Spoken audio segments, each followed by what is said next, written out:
ابن مکتوم رضی اللہ تعالی عنہ یہ صحابی رسول نبینا صحابی ہیں، آپ نے سنا ہوگا ان کا نام۔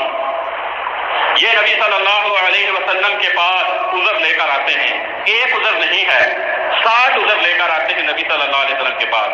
مختلف روایات سے 60 عذر معلوم ہوتے ہیں، 60 عذر لے کر آتے ہیں۔ سنن ابی داؤد کی روایت ہے، ایک سنن ابی داؤد کی روایت ہے، کہتے ہیں یا رسول اللہ صلی اللہ علیہ وسلم انی راجل ضریر البصر شاسع الدار، کہتے ہیں کہ میں ایسا آدمی ہوں کہ ضریر البصر، بینائی چلی گئی ہے، نبینا ہوں، ایک عذر۔ شاسع الدار، دوسرا عذر کہ گھر بڑا دور ہے مسجد سے، اور تیسرا عذر قائد لا یلائمونی، کوئی ایسا رہبر بھی نہیں، کوئی رہنما بھی نہیں جو مجھے پکڑ کے لے کے مسجد کے اندر آئے، وہ بھی نہیں ہے۔ تیسرا عذر یہ، قائد بھی نہیں ہے۔ فہل لی رخصۃ، کیا میرے لیے کوئی رخصت ہے، کوئی گنجائش ملتی ہے گھر کے اندر نماز پڑھ لوں؟ اللہ کے نبی صلی اللہ علیہ وسلم نے فرمایا اسے اتسمع النداء، کیا اذان سنتا ہے؟ تو ابن مکتوم نے کہا ہاں میں اذان سنتا ہوں۔ تو اللہ کے نبی صلی اللہ علیہ وسلم نے فرمایا لا اجد لک رخصۃ، پھر میں تیرے لیے کوئی رخصت نہیں پاتا۔ یہ اللہ کے نبی صلی اللہ علیہ وسلم کی سنن ابی داؤد کی صحیح روایت مبارکہ ہے۔ اللہ کے نبی صلی اللہ علیہ وسلم نے یہ عذر سننے کے باوجود اسے کہا کوئی تیرے لیے میں رخصت نہیں، گنجائش نہیں پاتا۔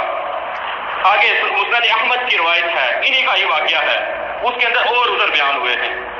اس حدیث کے اندر مسند احمد کے اندر آتا ہے کہ ابن مکتوم آئے اور کہنے لگے یا رسول اللہ ان بینی و بین المسجد، کہنے لگے میرے اور مسجد کے درمیان نخلا و شجرا، کھجور کے بھی درخت ہیں، آم کے درخت ہیں، یعنی کہ جو رستہ ہے گنجان ہے، درخت لگے ہوئے ہیں، جھاڑیاں ہیں، یہ ایک عذر ہے۔ 4 عذر ہو گئے، اور فرمایا اور اس کے بعد ولا اقدر علی قائد کل ساعۃ، فرمایا کہ میرا کوئی قائد بھی نہیں ہے، رہبر بھی نہیں ہے جو مجھے لے کر آئے مسجد کے اندر۔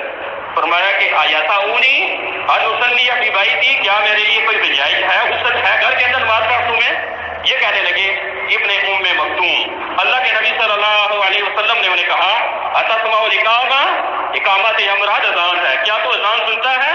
تو کہا ہاں سنتا ہوں۔ تو فرمایا فاتیھا، پھر تو آ مسجد کے اندر گھر کے اندر نماز نہ پڑھ دوں۔